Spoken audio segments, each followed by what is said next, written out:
जुलै महिना सुरू झाला आहे आणि सगळीकडे पाऊस पडत आहे आणि पावसाळा म्हटलं तर बटाटा भजी तर हवीच. तर इथे मी एक बटाटा घेतला आहे, त्याचे बारीक काप करून घेतले आहेत. दुसरीकडे बेसन, हळद, हिंग, मीठ आणि त्यात थोडासा ओवा घालून त्यांचे पीठ भिजवून घेतले आहे.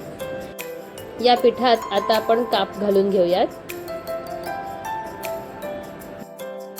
दुसरीकडे आपण कढई तापत ठेवूया, त्यात तेल घालून घेऊयात. तेल तापल्यावर बटाट्याचे काप हळूहळू तेलात सोडून घेऊयात.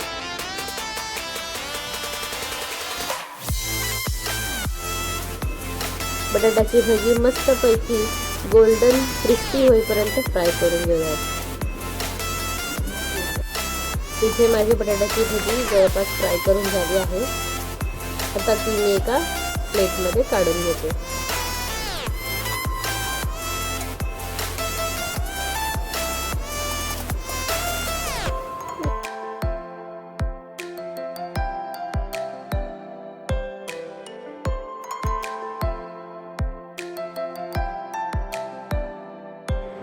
जोरदार पाऊस, संध्याकाळची वेळ आणि आईने बनवलेली बटाट्याची भजी बाल्कनीत बसून एन्जॉय करायला खूपच मजा येते.